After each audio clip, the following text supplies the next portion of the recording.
Radha Madhava Jaya Kunja Bihari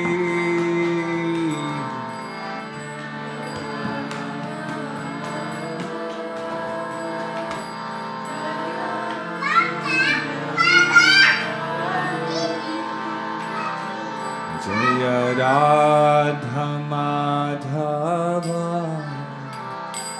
Jaya Kunja Bihari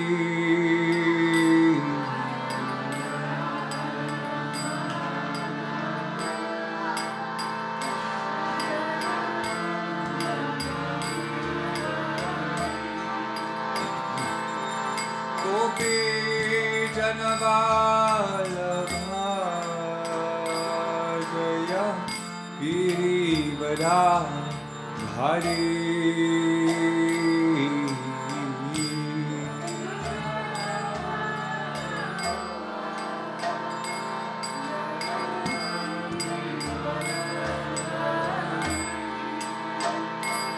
Gopi Janavalabha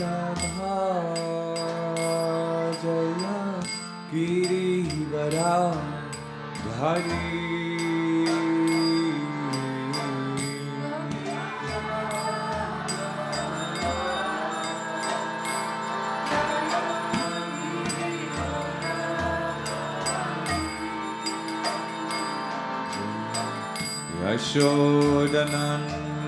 Yashodanandana Jaya Vraja Janaram Jana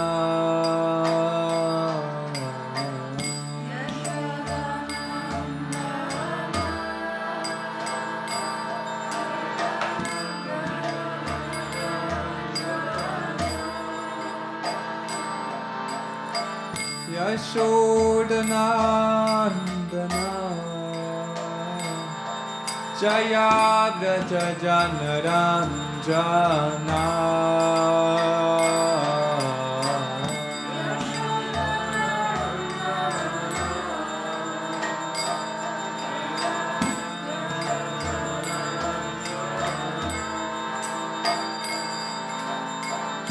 Yamuna Tiravanachari Jaya Kunja Bihari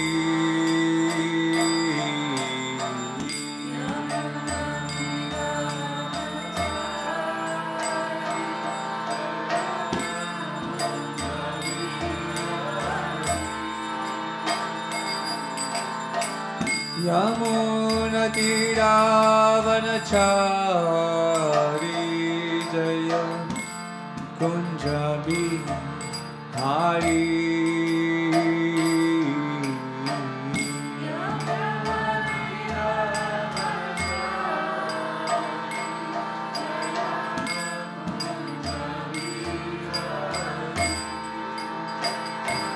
Jaya Shri Krishna Chaitanya Prabhu Nityananda Shri Advaita Gadadhar Shivasari Gaura Bhakta Vrinda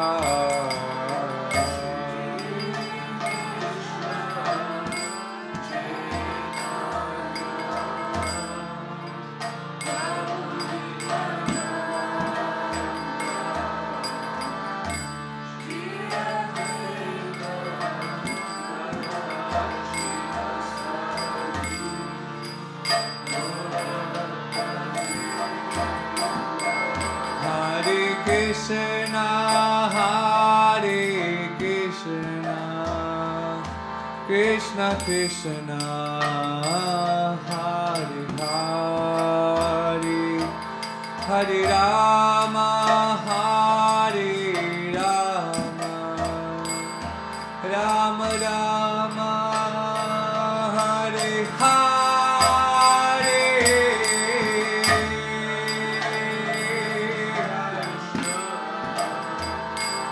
Krishna Krishna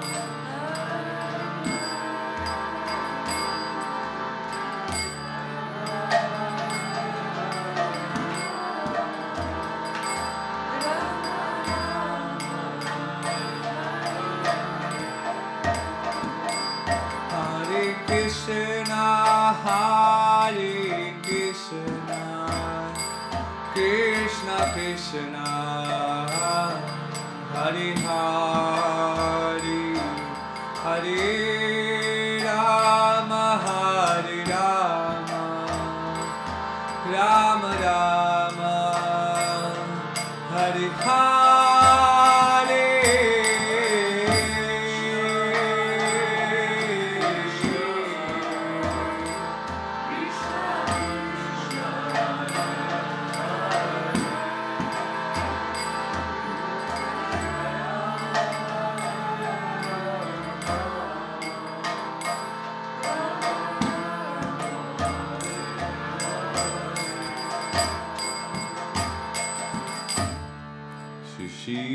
Madhavaki. Om Namo Bhagavate Vasudevaya.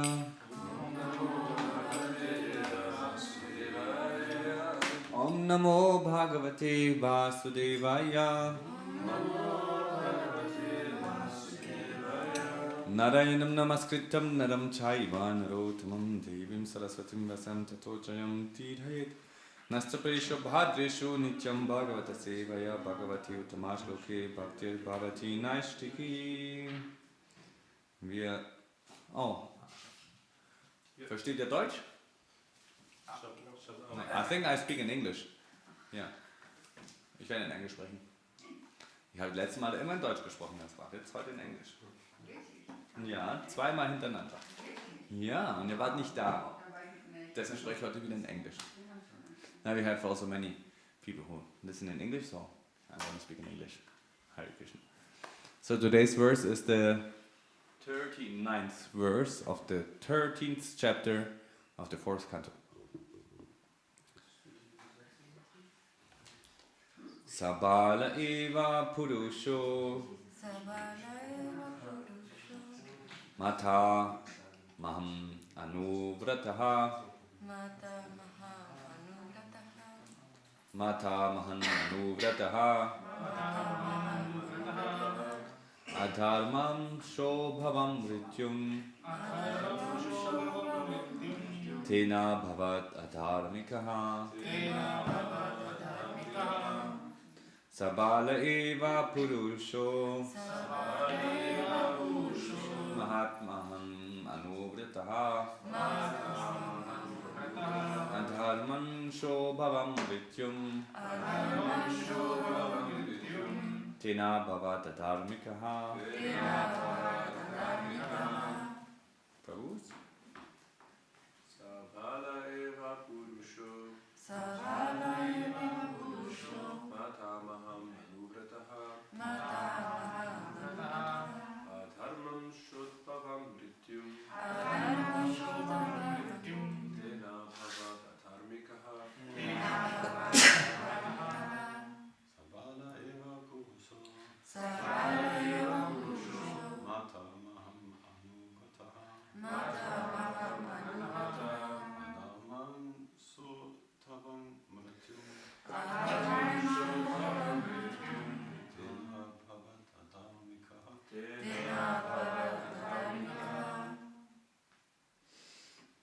Matashis?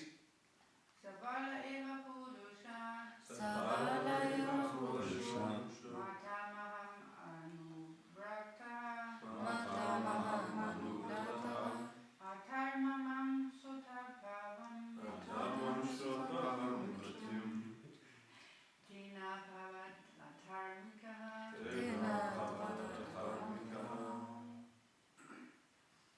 Sabala eva purusho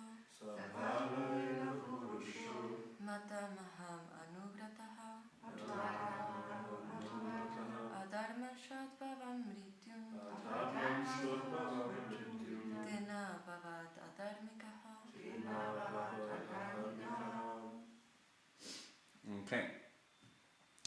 Sa, that. Bala, child. Man sagt auch Bala. Man also says Bala Krishna, not the small child Krishna. Eva, certainly. Purushaha, male. Matamahan, maternal grandfather. Anuvrataha, anugrataha, a follower of adharma, adharma, irreligion, irreligion, angsa, ansa, from a portion, from a portion, udbhavam, udbhavam, who appeared, mrityum, death, tena, by this, abhavat, he became, and dharmikaha, irreligious. Translation and purport by His Divine Grace, Abhayacharanarinda Bhaktivedanta Swami Srila Prabhupada ki jai. Hare Krishna. So, we are reading today this verse from about the descendants of Dhruva Maharaj. Okay. Entscheidet euch. Was denkst du? Er würde gerne probieren. Ja, dann soll er probieren. Okay. Kann immer noch bei der Hälfte, wenn sie merkt, es geht dann. Prabhu, if you want, they will translate, so if you want you can sit further away, then you don't hear the translation, if it bothers you. Me? Yes, you. Okay. Indians are always happy. Hare Krishna. So, that boy was born partially in the dynasty of irreligion. His grandfather was death personified, and the boy grew up as his follower. He became a greatly irreligious person. So it's very interesting, this purport explains how a child takes over certain characteristics of the father or mother. So let's be very attentive. The child's mother, Sunita, was the daughter of death personified. Generally, the daughter receives the qualifications of her father. Exactly. So daughter receives qualifications from the father. And the son acquires those of the mother. So according to the axiomatic truth that things equal to the same things are equal to one another, the child born of King Anga became the follower of his maternal grandfather. So the child of King Anga became the same like the grandfather. According to Smriti Shastra, a child generally follows the principles of his maternal uncle's house. Maternal uncle's house, being complicated. So from the mother, maternal uncles. Is it the brother of the mother or is it the uncle of the mother? Mothers? It's set in a maternal uncle's house. Is it the uncle of the mother or the uncle of the child? the child, Of the child, huh? So it's the brother of the mother.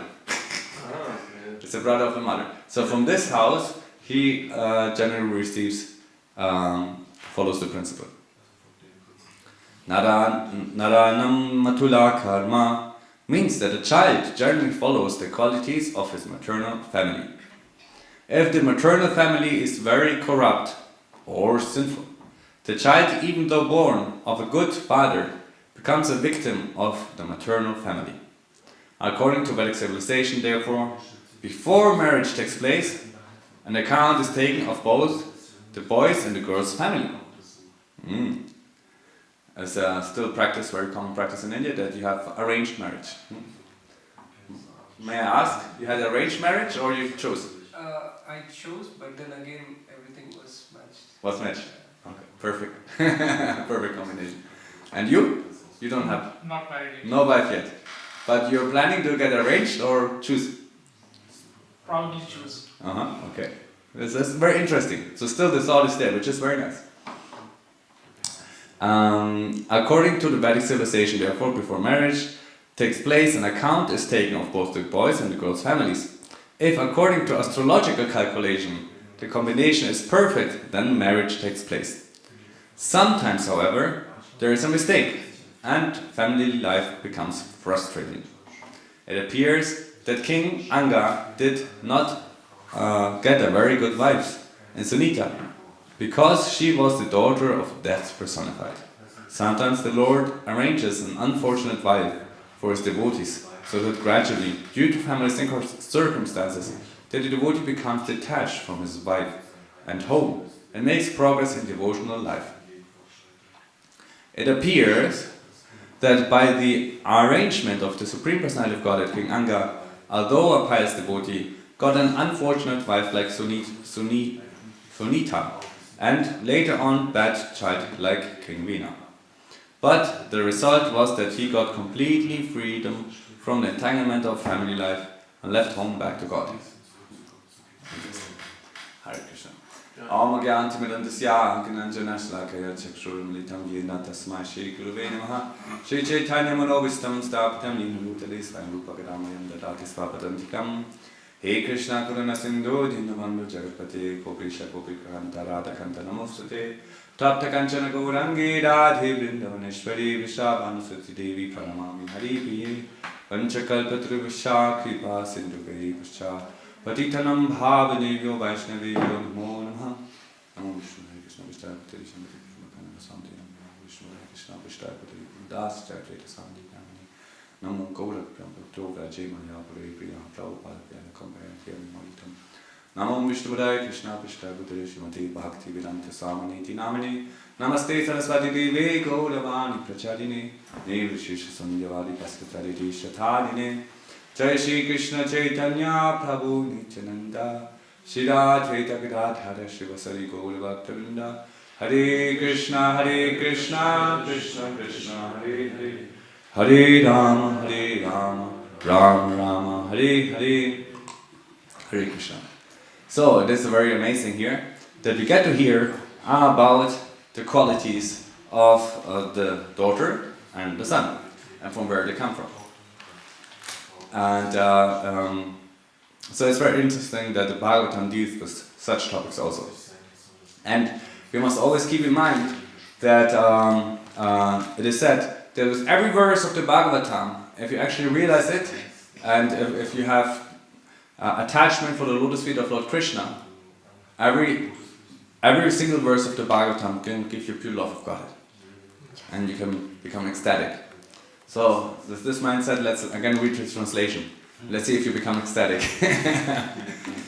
That boy was born partially in the dynasty of irreligion. His grandfather was death personified, and the boy grew up as his follower. He became a greatly irreligious person. Okay. Hurry ball. So I still need to practice. Huh? But the interesting thing is that Prabhupada makes the purport so ecstatic in the end. He says, it's so fortunate that he got an unfortunate wife so that he could become detached from family life and go back home, back to God. So it's amazing. Prabhupada sees it as an amazing opportunity that he was not so attached and entangled into family life. That King Anga was able to be liberated. One of the first things that came to my mind was if King Anga could see that his son, one sees it later, that Vena was such a terrible child, why did he even leave opportunity to give him the throne? You know? Rather give it to a cousin or give it to another relative. Right, to King Vena, he was like, as a child already, he was killing other children. I mean, sorry, but that's like terrible. That's out of the frame. I mean, isn't it irresponsible? So we don't know the circumstances. Maybe there are some circumstances beyond our understanding. But of course, we now wouldn't do something like that. We would deal differently. But yeah, we see in this situation that Prabhupada says sometimes family life might be very difficult, and we might see this as an opportunity, as a blessing. And similar way, also our lives sometimes are very difficult. They get overloaded with so many challenges and pressures, expectations that we cannot really meet. Might it be from work or from home? It's like nowadays people are married 2 times, to the employer and to the wife. Because you know, when you're spending as a man, you're spending most of your time away from home, actually with your employer and with your colleagues. And if there it's not really working nice, then it's kind of really complicated. So it is important that a person has the balance of both, and that in both situations he can be completely detached. even if it is very nice. So if it's difficult, it's very easy to be detached, isn't it, Ramananda? Yes. But if it's very nice, then it's very easy to be very attached. And thus whatever comes, we are meant to be uncomfortable. This world is meant to be uncomfortable. So we might try to make things comfortable, but this world is meant to be a little uncomfortable. There always needs to be a little pinch that reminds us, okay, that's not the perfect world. And that is good and perfect for us, because else we would be entangled.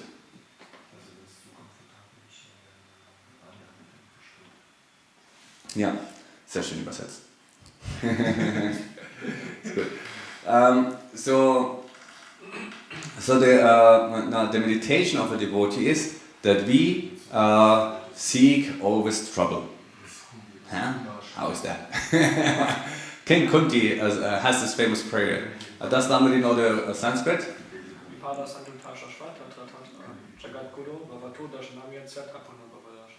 Yeah, so the translation. I wish that all these, ich wünsche mir, in English, please. No cheating here. I wish that all these calamities could happen again and again to us, so that we could see you again, to see Krishna again, because seeing you means the end of cycle of birth. So that's amazing, huh?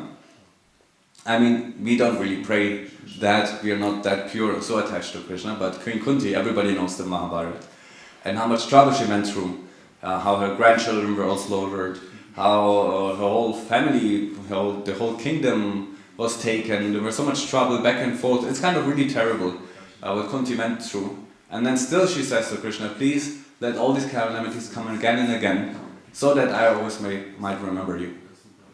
And that's the beauty of it. That we are not seeking comfort. What we're seeking is surrender to the Supreme Personality of Godhead.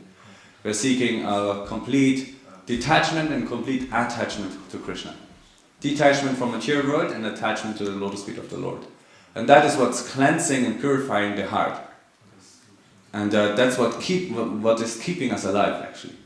And gives us this taste to continue in devotional service. So all these calamities might come again and again. Me personally, I pray, may I always get again and again this taste for your lotus feet. That's at the stage I am. I'm not that pure. I want only calamities. So it's not always easy. So it's difficult enough already. So, but I pray that always and again I might get this taste for the Supreme Personality of Godhead, for His holy name, for His association with His devotees, and for the books. So that's always so amazing when we can have this little glimpse of pure love of Godhead. I don't know, maybe some of you have had it being in the kirtan, chanting japa, hearing a lecture that you hear stand on end and you feel like, wow, that's so amazing. That's what I really want, and you feel so satisfied. And it's a very subtle, very deep satisfaction. It's not a gross satisfaction like eating like a mountain of gulab jamuns or something like that. But it's a very subtle and very nice satisfaction. This satisfaction is that we're looking for again and again and again. So that we become addicted to it. That's the goal. Because when we're addicted to Krishna, then everything else, our other addictions, are gone. And there is an interesting new drug on the market, I've heard. I tell all about it.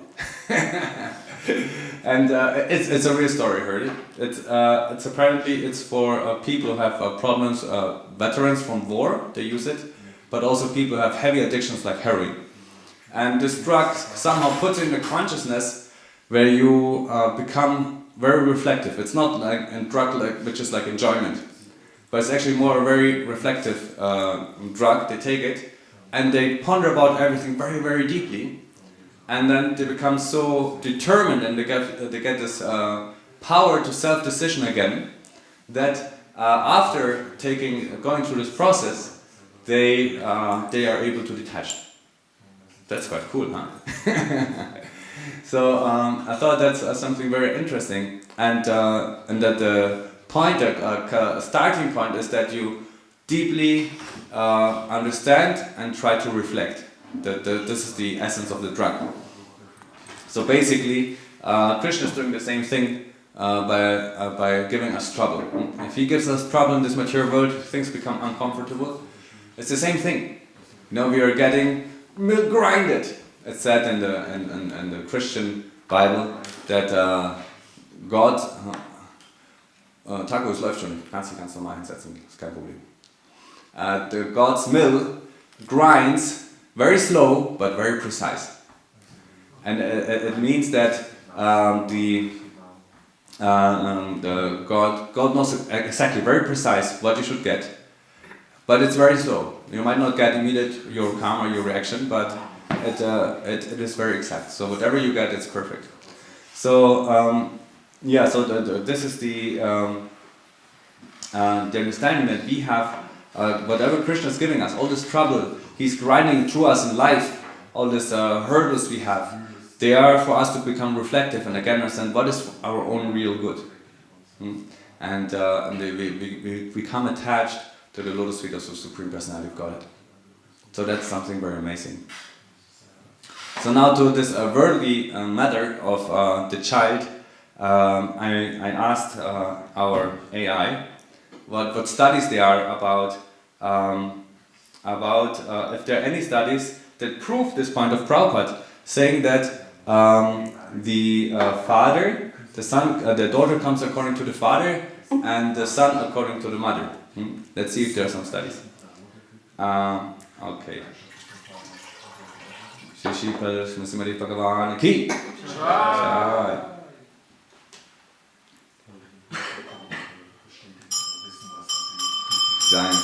Wow, amazing. So much love and devotion. Dressing the Lord. Yes. It's always funny when you're sitting here during the lecture, you don't see the Lord, but I see. So I'm an advantage. And the ladies also, they can see. So there is, for daughters, similar epigenetic and behavioral patterns have been studied to determine whether they resemble the mothers or fathers more. These studies often explore blah blah. So genetic similarity. Daughters inherit one X chromosome from the mother and one from the father. This means their genetic makeup is balanced, mix of both parents. Though the influence of the X chromosomes both can affect traits tied to it, such as certain diseases or intelligence-related genes.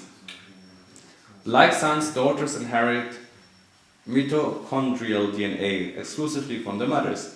This gives daughters a direct genetic connection to their maternal lineage. So, physiognomy, there are different things, and there are studies that suggest that daughters often show a strong physical resemblance to the mothers. This is thought to be due to the combined influence of genetic inheritance and shared environmental factors during early development. Then psychological traits. So it basically says that the physical appearance is more like the mother. So it's also said the daughter gets the body of the mother, but the mind of the father. So let's see what it says about psychology. Research in psychology shows that daughters are more likely to mirror their mother's habits, interesting, such as communication styles, coping mechanisms, or even lifestyle choices like eating and exercise habits. Mothers often serve as a role model for their daughters, shaping attitudes towards relationships, work, and self-identity. Then, key studies. So it's interesting, there are many different studies about that. And studies suggest that children, including daughters, often show more resemblance to the parents they spend less time with, possibly as an evolutionary strategy to strengthen that bond. Interesting, huh? Once again, so it says basically that studies suggest that children take more the traits of the person they don't have much association with. And it is all, I thought like, how can the father be so influential to the son if the father is often away? Like if you're working all the time, but because they're seeking their association, once they have a short time of association, it kind of really impresses them a lot. And you value it like, wow, the papa is there, you know. That's very interesting. So let's see what to say about the boys, I think the same. There are psychological and social researches that show that sons have a strong connection to the mother, and it can, it also influences the choice of their wife and of their social, all good. Yeah. Of their social, what is it? Verhaltensweisen? Social habits. Yeah, social habits. Behaviors, yeah.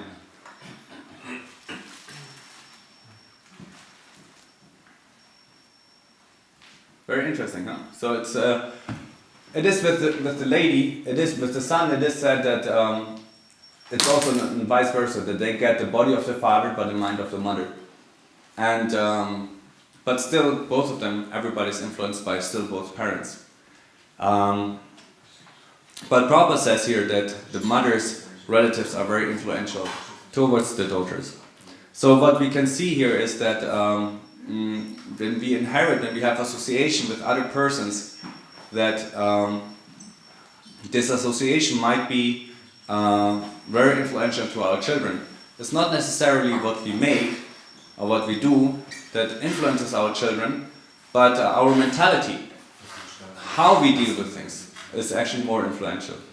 Because they see an example, okay, how to take care, how to cope with the situations, and our attitude towards it. Now, if there are some challenges and we procrastinate, or we're not serious about it, or we have certain habits, those get copied to the next generation. And everybody of us can reflect a little bit on their life, like how much influence we have gotten.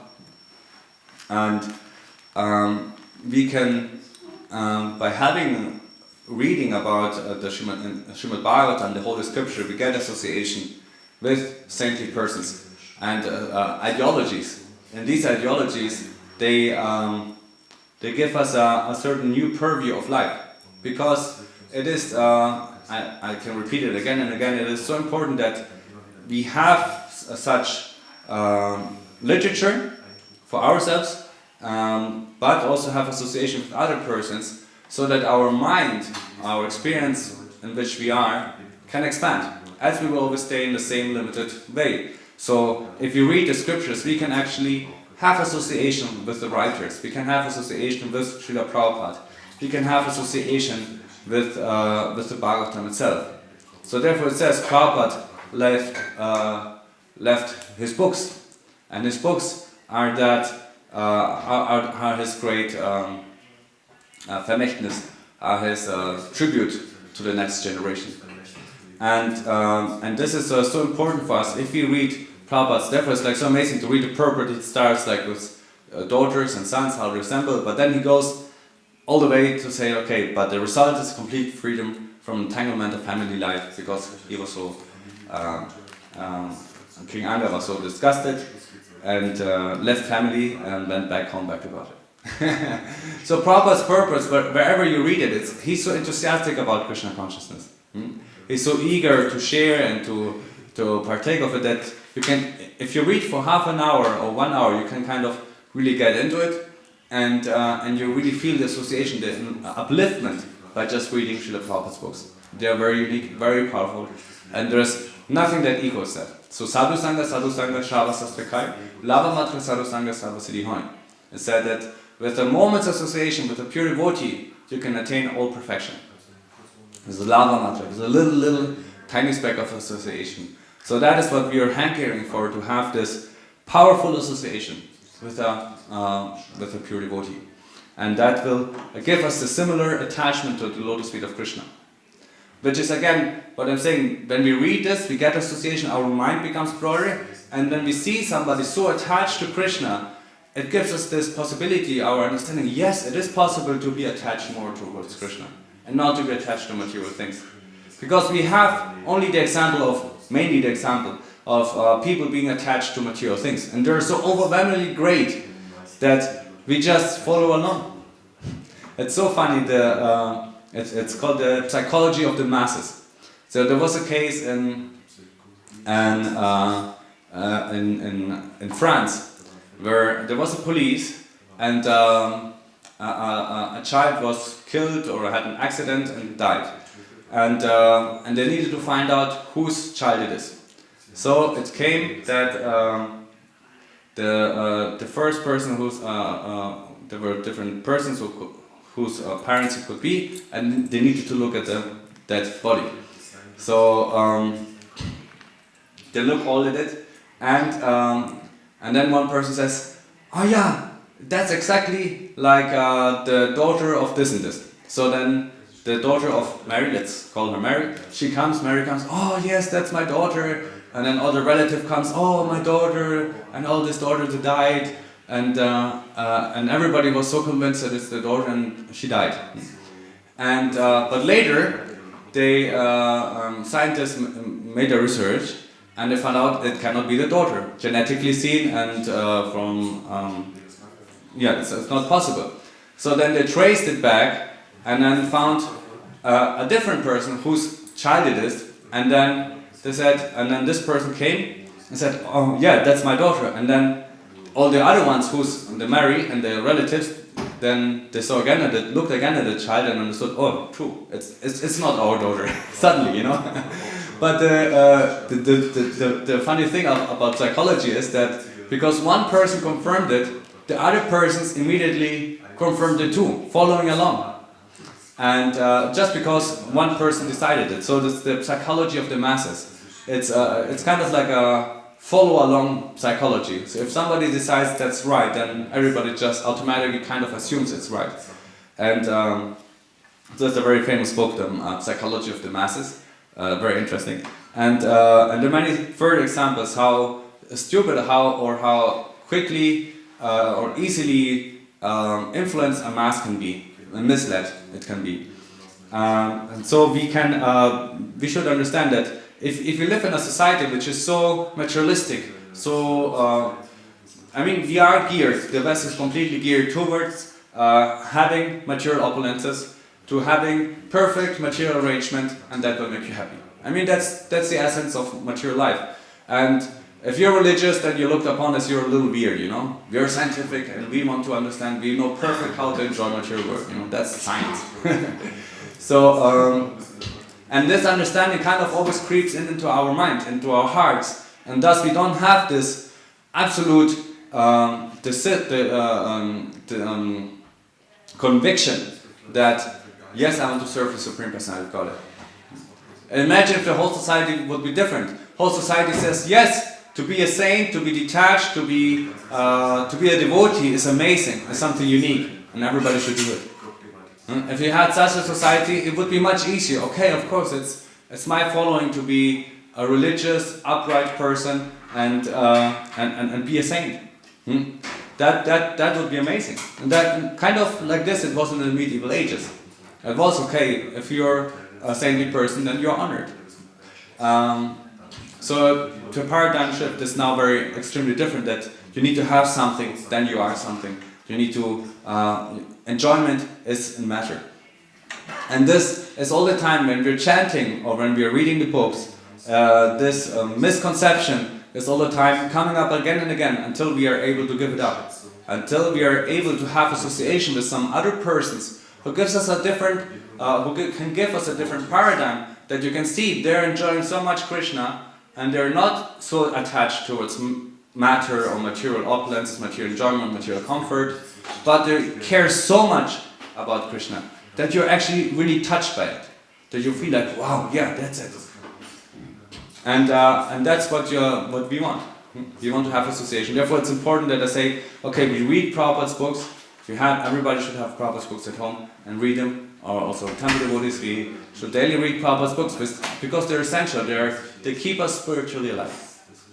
So we should hanker for this powerful association, and in due course of time, you will be able to relish this association way more than you are now, because we can understand how much they love Krishna. Before, when you're ignorant, you see like, it looks like a normal person. But the more you have love for Godhead, the more you have detached yourself, you can be attached to saintly persons. You can see how advanced they are. You can see how pure they are, how attached to Krishna they are. before you cannot really understand that. It's very difficult.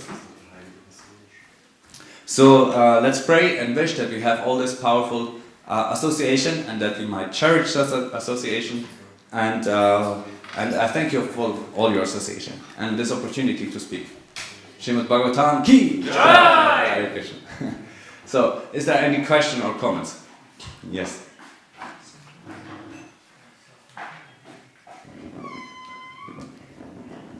Considering the topics of becoming detached from the material world, one wonder we have is that in relationships with our devotees, sometimes it is also not easygoing, and there's some disappointment and some unfulfilled expectations in those relationships. And I'm thinking about it these days that one approach is to just say, okay, let me practice to be more humble, to be more tolerant, to be more respectful, to ask less respect, and chant Hare Krishna. And try to be a good person myself, and like have that ideal simply, and make it lasting. But I'm also thinking, like, is there in pure devotional service, is there also that aspect of, how to say, I mean, according to Rupa Goswami, it is like having that confidential exchange and, let's say, growing together. So I guess in family life it's more simple because you cannot separate just like that. But in ashram life, for example, you like one person in this room, one person in that room, and you feel there's some tension, there's something not mutually revealed. And so is it sufficient to just say that I'm humble and detached, or is it like also that we try to maintain or deepen a relationship if there is some kind of tension or thing? Yeah, what do you think?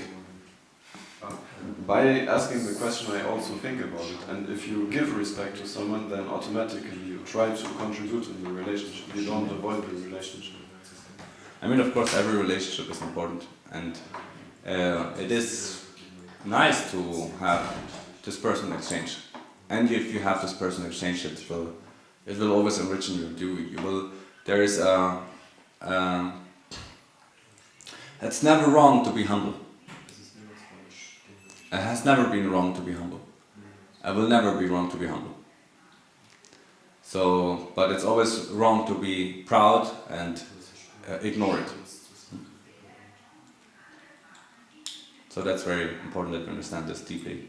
It's never wrong to apologize. It's never wrong to be humble. Never. Just our mind tricks us into thinking like, no, I won't say sorry, or I won't talk to this person or something, whatever. It's never wrong. Yeah. If another person is like closed towards us, how much should we try to overcome that barrier of the other person? You just be open. If the other person doesn't want it, it's okay. No, sometimes it doesn't need to work with everybody. It's one cannot be like it's said that Yudhishthira didn't have any enemies. He had a name, I don't know the Sanskrit, but whose enemy was never born. So it doesn't mean that he had no enemies, but he himself did not maintain enmity towards anybody. So he forgave Duryodhana and he was completely detached. But Duryodhana was not detached. And there always will be such persons in the material world which are not attached or detached and are very attached to their position, to their whatever they are. And so we need to tolerate. That's humility. Okay, he wants to ignore me, then okay. You don't like, I'm here, look at me. You must talk with me. You must become best friends. But it's yeah. I think it's important for us to take this humble role always. We are not the center of the universe. Yeah.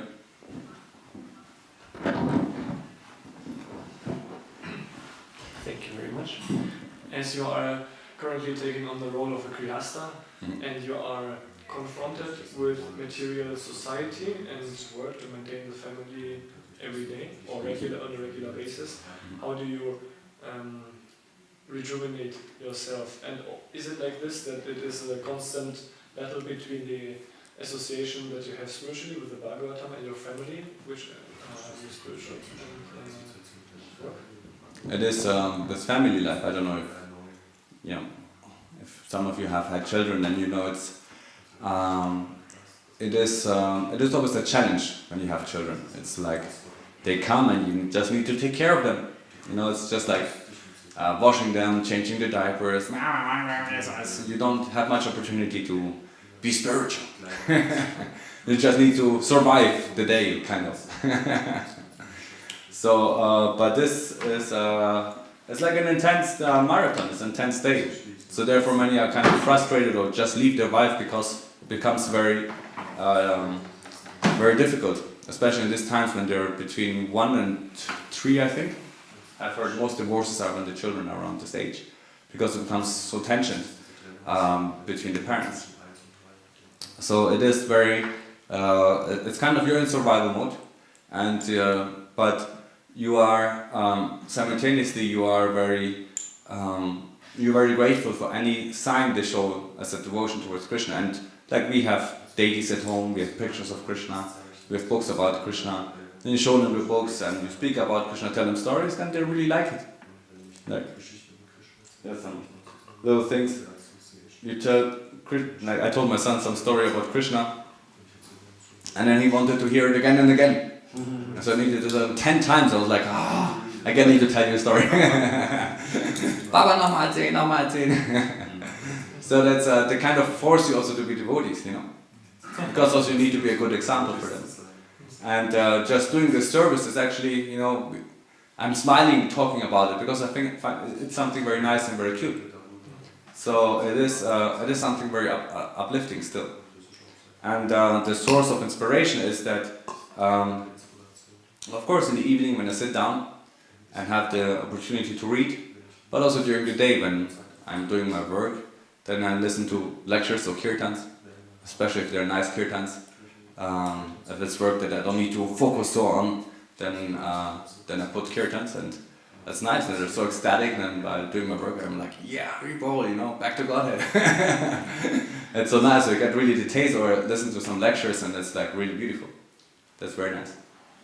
And yeah, and then also have come to the temple, have association. It's funny, like it's not about the intensity of the time that you spend, but it's more about the intensity of it that influences you. So if you spend the whole day here, but it's not so intense, you're just like hanging around, then you get a kind of like a little spiritual input. But if you come here and you're like, wow, I'm here, so nice to be in the temple, and you're really aware, you can suck it all in, and then this intensity becomes so valuable. It's much more valuable than being here for a long time. So I feel that sometimes living outside, it's nice to just come from outside and visit it and like really appreciate it so much that you feel so charged, you know, ready to fight again, you know. And so that's something which is very unique and cool actually. And also everybody of you, it's about the intensity of our experience. When we chant japa, it's not about the many rounds that we chant, but it's actually the 1 or 2 rounds that we chant very nicely that make the day. And it's also like sometimes I've chanted like many rounds, over 60, over 100, but then what is it? You know, it's okay, I've chanted all these rounds and they were like not as powerful as maybe when I chant 16 rounds, but some of them are really, really nice. And so this is important, the intensity with which we do things. It's not about the time period or how long we invested in, but intensity. So therefore, I always say that again, we should intensify our devotional service. We should go into it completely. And this time that we have, especially as ashram devotees who are here, it's use this time to really go intense into it. Yeah. Else you will be like just hovering around like a bug, you know. Don't know what you're doing, manga arti, sleeping, this and that. You're just going along with the mass, you know. You're not really conscious what's happening. you're kind of in Tamagun, and then little sometimes you wake up. So it's important that you have this intense time for yourself. You make your devotion service intense, you have regulated your focus, you know what you do. That's a brahmachari, he's focused, nothing else to worry about, no family, no children, no business, just Krishna and you. And that should be very intense. Yeah. Okay, Björn? How to intensify one's spiritual life. How to intensify, that's up to you. Yeah, but what is up to me? How do I do it? Yeah, it's a concentration that intensity is the my spontaneous definition would be the amount of energy put into a single action. So the more energy you put into a single action, the more intense it becomes. And it's one single action. It's not 10 single things, but one single action that's intense. So the more energy you put into it, the more conscious, physical, mental effort you put into one thing, then you're increasing the intensity. Yeah. Hare Krishna. Okay, any other questions? Brian or Prabhu? Yes. Thank you. Can you hear me? Yeah? You can look, right? Thank you. I didn't think that I will ask the question, but since the round was going on, so... Yeah, of course. Everybody's welcome. So I think I'm fortunate enough, somehow Narasimha is associated with me since quite long. I mean, with maybe his divine grace, I could buy a house for my parents where they are. It's on the foothills of Simachalam in India. Oh, nice. Visakhapatnam. That's a very ancient temple of Lord Narasimha. And then somehow, like after my daughter was born, Narasimha Kavacham is something that we hear it regularly, sometimes mostly every day. Nice. And then I started reading Bhagavatam, and I don't know how I started reading, but I started reading. And my question is like to everyone over here, like when you started reading Bhagavatam, did trouble pop into your lives? Or, I'm not scared of the thing is the troubles. There are some you have troubles in your life now? a little bit, but I'm not scared of it. But then, we had, like you were also saying stories. So my question is like, is it something like when you start reading, the troubles come into your life? Everyone or not? Don't be scared. No. There will be more trouble. Hare Krishna. Yeah, Brian, you can answer his question. Was there more trouble just for you when you started reading Bhagavatam? Just say it spontaneously. How did you feel? But I wouldn't say that there were more troubles, but by doing the different parts of the devotional service, which is also reading Srimad Bhagavatam, I become a bit more aware of my troubles. So then, they are more present. I mean, there are challenges, I would say, but then I wanted to come to Simachalam since like quite long. It was not happening. Yeah. But then suddenly this happens. A few things happen, and normally in normal terms, I think people would shatter a little bit. But then I was like very normal. I mean, even though things are not turning in my direction, but like I thought like maybe is it something that even this is happening, I am confident, like why is it so, like, you know. It is always whatever happens is for our own good. And even if it might look like, oh no, my goodness, it is for our own good. There are different things. If you pray to Shiva, he will give you whatever you want, even if it's bad for you. You know, like this demon who wanted to touch everybody's head, and then he wanted to touch Shiva's head. So he gives whatever you want. But Krishna gives what's good for you. So that might not be always easy. And like also Prabhupada, he was about to make good business, he was a smart, intelligent man. And but Krishna didn't allow him to have good business. You know, his store was robbed, his factory was robbed, and again, and he wrote 3 times the Bhagavad Gita by hand, few hundred pages. And then his wife sold his manuscript to for a cup of tea. He was so frustrated. That was the point. He was like, "Okay, I'm leaving home. That's enough. You know, I'm finished. You know, you must decide, me or your tea." And then she said, "I take the tea." Then That was it. So sometimes we might be very frustrated in life and have this certain situations where we say, oh my goodness, Krishna, why? But maybe that's why you're here now. Someone else, we wouldn't be here now if we had not had all this circumstances. And so we can be very grateful. Because we sometimes need our own pick, be pinched, hey, what are you doing here? That's not to stay here, you're in transit. It's in transit, we're in transit on the way back home, back to Godhead. Yeah. And it's very nice actually in the end, And if you look back, in the moment, when you're in the moment in it, suffering, it's terrible. But after many years, you look back and it's like, yeah, that's actually, was nice. Like you see now back with your daughter, all this difficulty of raising your children. But now you look back, Krishna was always there. The singer was always there, always protecting you. The singer Kavacha is following you until now. Powerful. It's very nice. I think it's him who decides to come into your life and not me. Is it something like that? Because no, I don't know how he... It's always what Indian likes to say, when you come next time to the temple, when Krishna wants me to come. Because I don't know how things, it came into I started listening to Kavacha. It is like that. It is in one regard, it is. Krishna can only decide, but it's your eagerness.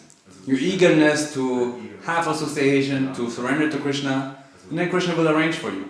Of course, it's all up to God's arrangement, but it's your eagerness that makes it happen in the end, because you're praying, please Krishna, make it that I come to you.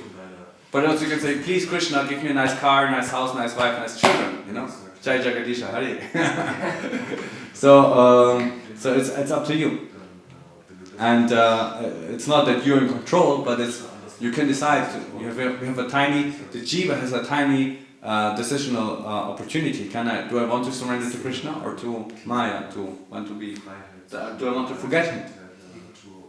And we can choose all this. So that's our little thing what we can do. So if we say next time when you come next to the temple, yes, I hope I will come soon. I pray to the Lord.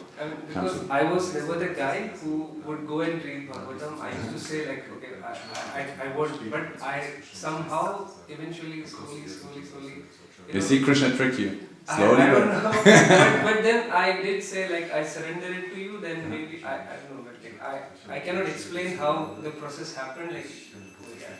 When you look back in your life, you will see Krishna's hand all the way. Hare Krishna. Thank you very much. Okay, Brian? You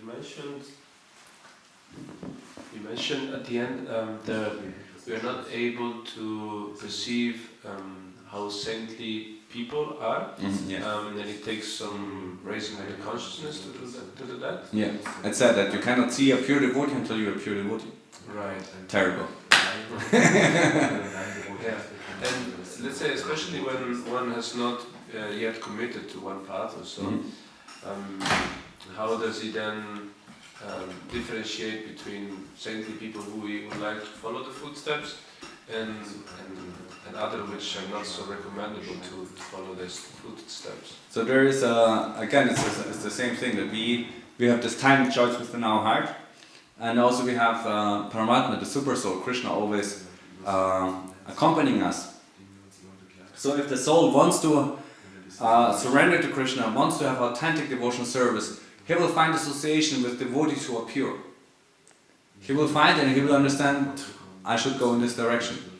So he will lead him this way. But if you want to have cheating devotional service, that okay, you just do whatever you want and you will be a pure devotee. You just say I'm a devotee of the Lord. Or there are so many different doctrines which are misleading, which look very devotional, but which are not pure devotion. And then you will get in one of those paths. So it's completely up to you, and it's very it's a tiny fraction that we can decide and understand. Therefore, it's important to purify our desires. What do we want? We need to be very clear for ourselves. What do I actually want in my life? Deeply within. What do I really want? And make this very clear for us. Hare Krishna. Johannes? Wolltest du was sagen, oder? Nur wenn du keine Frage hast, ist es okay. Nein, nicht direkt. Auch kein Kommentar. Okay. Sanjay? Okay, dann. Srimad Bhagavatam Ki Jai. Hare Krishna. Thank you very much. Hare Bol. Aber wolltest du noch was sagen? Okay, oder? Ja, schon. Ich bin nicht das Zentrum. Kann ich. Ich auch nicht.